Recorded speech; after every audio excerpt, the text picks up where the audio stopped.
Augusto Tibosusa Malaver, El árbol del sur, El palo del ahorcado. Shihuchk Chaya Kude. Sujucha 8. O idea de fin, cola. Parte 2. Alcanzó a mirar la cola de un arroyo huyendo como una serpiente asustada. Cada paso se hizo difícil y sus huellas quedaban secas, cuarteadas con la greda seca. La tierra negra se escurrió con el viento, como una duna del desierto. Los árboles desenterraron sus raíces y cayeron. La tierra se abría ante la erosión y el polvo comenzó a reinar. Suawaita observó la caminata. Se tomó las piernas con sus manos, siendo la única vez que lloró.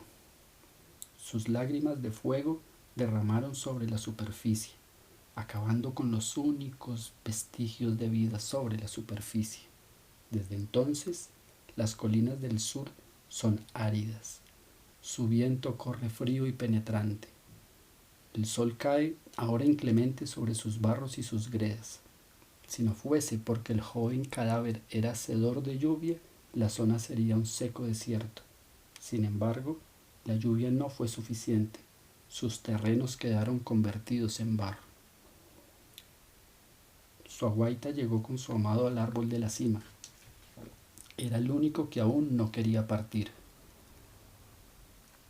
Revisó la mochila que cargaba el aprendiz de Shukl.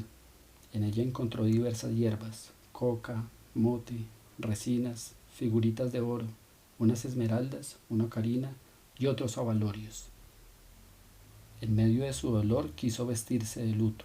Para ello tomó achiote y se pintó el rostro y el cuerpo. Diversas figuras representaron momentos de sus vidas mientras bebió chicha. Siempre supo que los mejores muertos eran enterrados en secreto y se dispuso a realizarlo.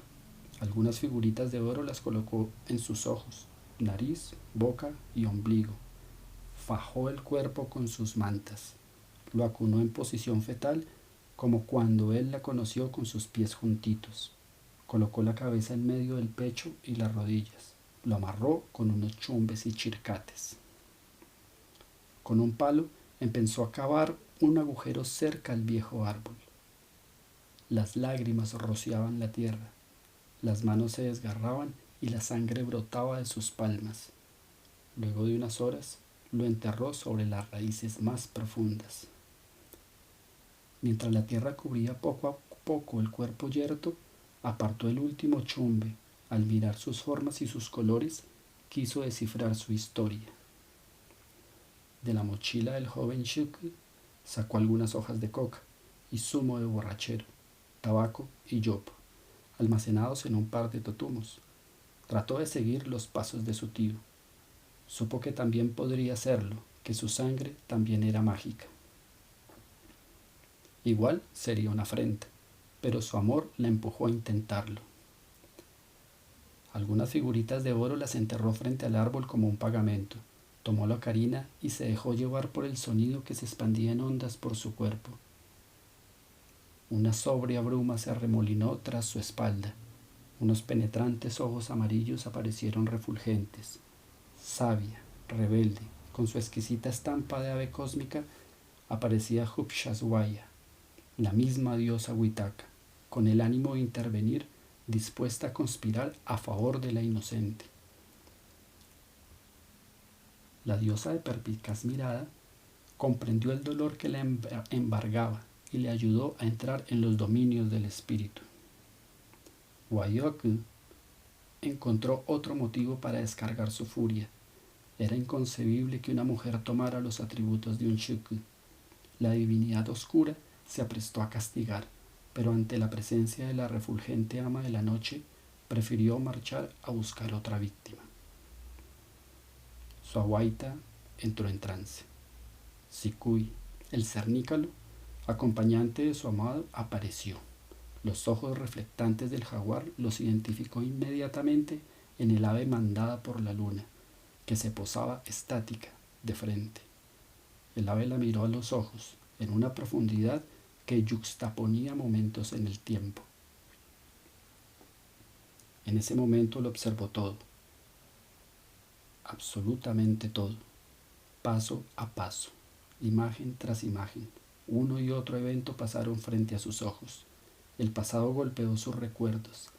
Quería respuestas y allí estaría, Huitaca, la gran lechuza, la diosa luna dispuesta a ofrendárselas. Distinguió en las aguas de la quebrada el momento de su nacimiento, la angustia que le provocó salir al frío, la sensación de su cuerpo fragmentado, incompleto. Se identificó con esa niña que la madre sumergía en un líquido diferente, con el grito de llanto reclamando su existencia. Se observó abandonada por unos momentos y fue recostada sobre la fría roca. Segundos de desesperado llanto fueron interrumpidos por otro similar que también reclamaba un espacio. Tenía un hermano mellizo, nacidos el día cuarto de la recolecta. Esa mañana fueron separados. Uno de los dos debió morir porque dos hermanos nacidos de un mismo vientre son desdichados, y uno es sacrificado para que el otro sea puro. Pero al hombre se le concedió cierto privilegio. Se realizó con los dioses el intercambio de saberes alrededor del fuego. Atabancha, por un momento, quedó ensimismado mirando las llamas. ¡Uta!, dijo sobresaltado. ¿Una mano?, se preguntó Suawaita. Agudizó su mirada tratando de descifrar la mano en las formas caprichosas de las llamas. Sua uta fujista. Al parecer, Shiko Atabancha observaba la palma de la mano del sol. ¡Suawa!, era su complemento. Al final, algo ajeno a sus razonamientos, rechazó el sacrificio. El Shiku no quiso entregarla. Tomaba una decisión sacrílega. Negó la tradición e hizo que ella fuera salva y separara de su sangre. La llamaron Suawaita Mojuca. Esa tarde del parto nadie lo supo. El tío envolvió con chircates a la pancarita y fue llevado a otras tierras. Todo coincidió. Su tío, con la pequeña en brazos, auguró en sus visiones su porvenir. Atabancha se enfrentaría en sus sueños con el demonio, quien con furia le haría pagar la afrenta milenaria, y decidió conservarla en su abrigo, sabiendo que tendría que partir. Antes de partir, se encerraba en su templo, preparaba hierbas de yopo y josca, que consumió por varias horas con la niña a su lado hasta lograr contacto con Nemquetereba, el regio manto de luz, la gran imagen del sol, para pedirle protección. Durante toda la visión, Suawaita sobrevolaba en círculos siendo testigo. Veía a su tío invocando. La luz de fuego se le manifestó en forma de gato montés. Le orientó el camino para desafiar al oscuro. Recuerda a los falsos hechiceros, fue el consejo. Suawaita siempre pensó en su tío. Había abandonado el poblado el mismo día en el que supo que su pueblo padecería y que el Sijipquad Mekutá adelantaría una fuerza opresora contra el de Shunsua. No era así, sencillamente huyó después de prenderle fuego a su santuario. Observaba cómo su tío pernoctó en el camino en una secreta cueva, alimentó a la bebé con algo de leche de venado y esperó a ser consumido por el sueño. Atabancha se encontraba con la niña a punto de partir. En medio de la furia se le manifestaba Guayoku en su sueño. Tomaba la forma corporal de un cánido de fuego rodeando en círculos. Comenzaba el combate. El círculo se cerraba amenazante. Un brazo de fuego le arrebató la niña al mismo instante que le poseía por su cráneo. Atabancha tomó la misma forma. Suawaita, aterrada, veía cómo aquellas cabecitas absorbían el fuego. Mientras, sobre ella, las dos bestias parecidas a dos zorros se enfrentaban en combate mortal. Sus colmillos se herían mutuamente revolcándose en un solo gruñido. y la tabancha recordaba que el falso hechicero de Iraca sometía a su pueblo, mostrándose poseedor del poder de convertir el calor en frío, haciendo llover, helar o granizar por su propia voluntad. Ella lo sabía, porque Tiguazuza se lo contó una tarde. El chico invocaba así a las aguas, lanzándose a retomar a la infante. Por un extraño pacto con el sol, los dioses le daban a Tabancha ese don del que tanto se mofaba Iracansas, el falso hechicero. Al primer contacto con la infante, el demonio poseedor de la inocente fue impetuosamente evaporado. La niña, como un tizón en el agua, se liberaba del carnal calor que la sitiaba. Atabancha palpó el vapor exhalante del cuerpo. Atabancha no fue tocado por el fuego, solo sostenía a la niña calcinada como piedra. La tomó de una mano y un pie, mientras veía su cuerpecito convertido en una negra silueta de carbón. Atabancha supo y puso el cuerpo calcinado sobre una manta. Con tristeza creyó haber sido derrotado, pero el mismo Bochica se le aparece frente a él recriminándole. Has desobedecido costumbres y en pocas lunas perderás la comunicación con los dioses, tu sagrada misión, y tu conexión con la lluvia será traspasada a tu descendencia.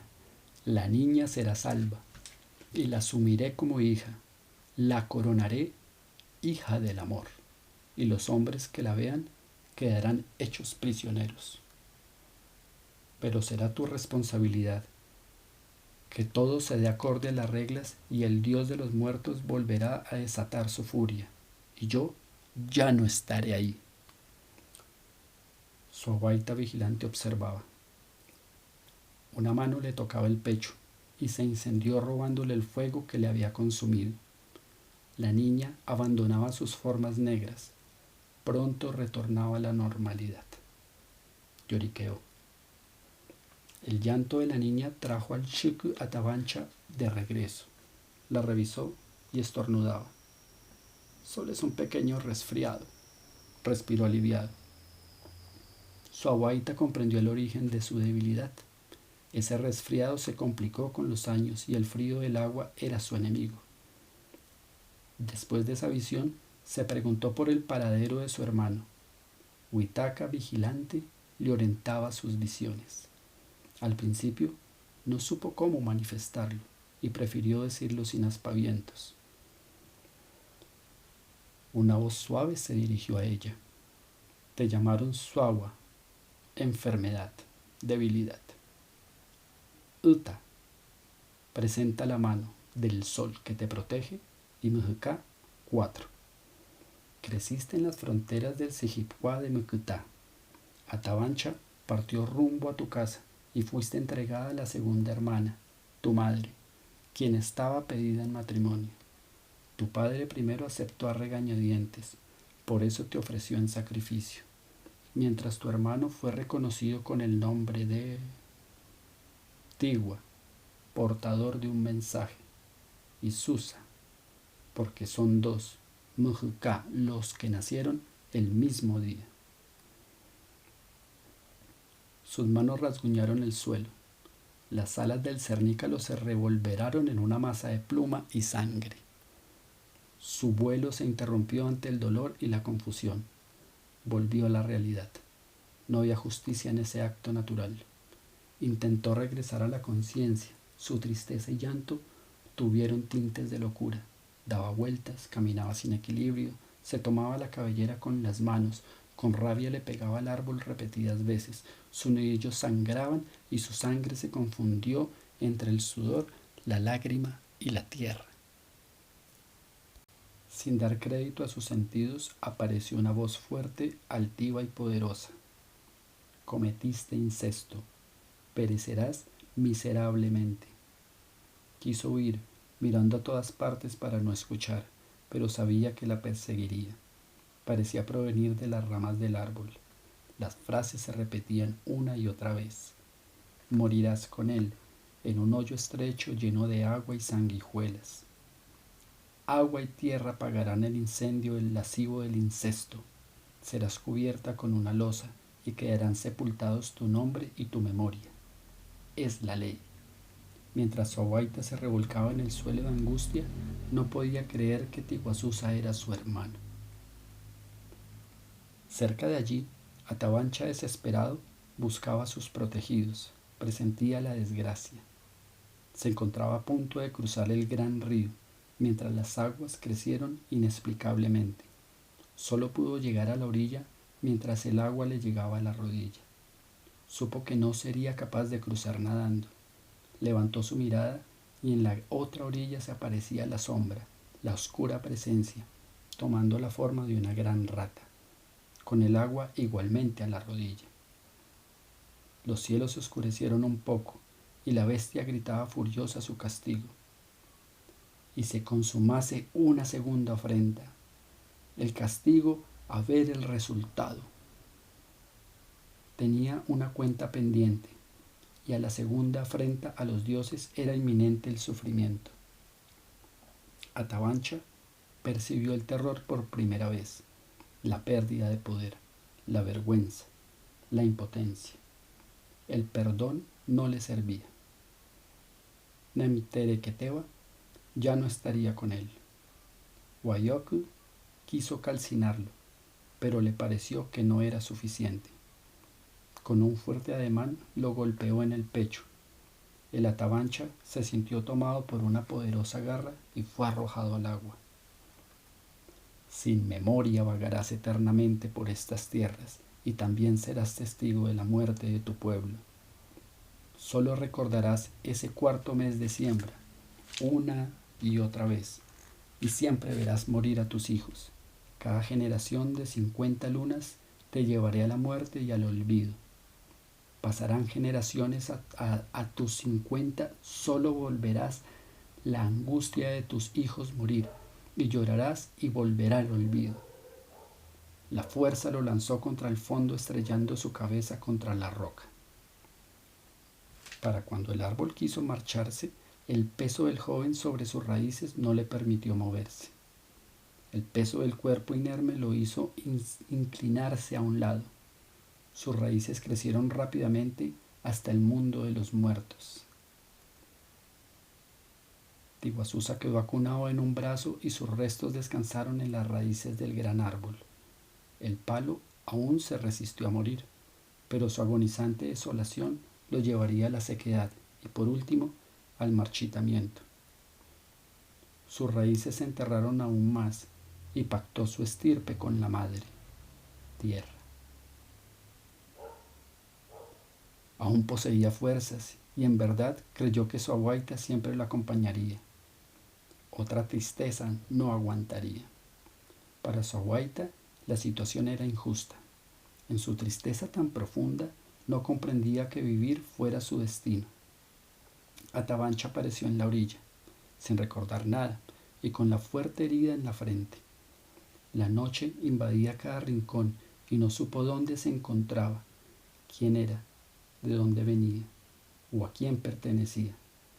La luna se lanzó sobre la superficie de las aguas y su reflejo iluminó el entorno. El reflejo ondeaba en el agua. A Tabancha le llamó la atención su movimiento y su espacio. La silueta blanca y grisácea tomó formas de alas y una lechuza salió de las aguas en un vuelo estático. Sus penetrantes ojos amarillos escudriñaron los ojos, pero no encontró ninguna conexión con ellos. Percibió la ausencia de recuerdos. Vivirá casi eternamente condenado a morir y renacer sin memoria cada 50 años solo para ver morir a sus hijos. La sombra del incesto seguirá a los muchachos por muchas lunas. Sentirán la muerte por segunda vez y llorarían al ver a su pueblo arrasado, pensó. Sin embargo, si el gran sol le había ayudado, ahora ella trataría de ayudarlos. Pero ya era demasiado tarde, el daño era profundo, solo sirvió para curar su herida. A Tabancha parecía casi imposible librarlo. Sin embargo, apareció con sorpresa un momento de lucidez. A Huitaca le extrañó, estaba ocurriendo algo en ese instante que pretendía salvarlo. Con seguridad se trataba de un sacrificio ofrendado a los dioses. No tuvo tiempo de averiguar, simplemente aprovechó ese momento de lucidez. La ternura de la diosa emitió un fuerte destello. El Atabancha cerró sus ojos y llegaron algunos difusos recuerdos que no pudo aclarar. Únicamente veía en su mente el instante justo en el que un árbol derrotado y seco por el paso implacable del tiempo se desplomaba. Sin comprender, sintió que su misión sería plantar uno nuevo antes de que a él también se lo llevara el tiempo. Ese destello de luz le significaría a Tabancha la posibilidad de vivir de recuerdos inmediatos que le harían más llevadera su angustia. No quedó del todo sano, pero la memoria se le esfumaría desde la treintañez, pero lo suficiente como para vivir con algo de tranquilidad. Atabancha se observó viejo sembrando un árbol con aroma a mentol. Sabía que le llamarían eucalipta, pero a la larga tampoco entendió. Huitaca, impotente, no pudo hacer más. Solo lo contempló alrededor de unos niños. Se cuenta desde entonces que el único árbol que sobrevive en las colinas del sur lleva sobre sus raíces la historia de su pueblo, que vigila las tierras, y su lucha por vivir representa la alegría de un pueblo que también se niega a sufrir de olvido. Durante unas generaciones mantendrás la estirpe del viejo árbol y contarás historias. Esa será tu condena. Así te consideren loco, creerás no morir en el olvido. La diosa, en su forma de lechuza, voló buscando el origen del diminuto atisbo de bondad. Seguramente el árbol se habría sacrificado a los dioses para frenar la afrenta. Cuando Huitaca iluminó la silueta del árbol, comprendió que estaba equivocada. Sus grandes ojos amarillos se nublaron, respiró fuerte, frenó su vuelo, detalló el entorno. Con humildad, tratando de descifrar el acto, un comportamiento extraño en los muiscas, dio media vuelta y regresó a los cielos con el ánimo de no interponerse más en la vida de los mortales. Ya por eso había sido condenada a no ver más la luz del sol. Atrás quedaba su abuaita, colgada de un chumbe, y el árbol a punto de colapsar. Lo único que observó a lo lejos antes de morir fueron dos nubes blancas, jugueteando en el horizonte con el negruzco panorama de la contaminación. Ese era su último presagio. Antes de tomar el último respiro, su mirada se centró en dos chimeneas, dos falos eyaculando negras nubes. Son las culpables de un cataclismo, dictaminó. Observó las aguas del Tonjuelo reflejando grasosos los colores del arco iris, e imaginó que una bandada de pétalos multiformes nadaba como peces en el acuario. Pensó en los dioses, se brindó en sacrificio, no para salvar sus condenas, sino para crear un espíritu guardián para este nuevo pueblo, de resistencia a la muerte y al olvido. Quiso ser la base, el emplaste para asegurar la fuerza de sus nuevos habitantes. Sin embargo, percibió su sangre casi extinta. Cerró los ojos. Sintió su garganta oprimida. Quiso arrepentirse, pero ya era demasiado tarde. Trató de aspirar produciendo un sonido áspero, lejano, sofocante. Agai, Juma, Yu, Agai, Kujuma, Yu, ay, qué gran dolor. El oxígeno se olvidaba de su conciencia. No sintió solitario su acto. En algún pequeño lugar de la gran nación muisca, generaciones futuras sentirán viva la presencia de Chiminigagua. El dolor invadió su cuerpo. 3 veces pataleó antes de morir ahorcada.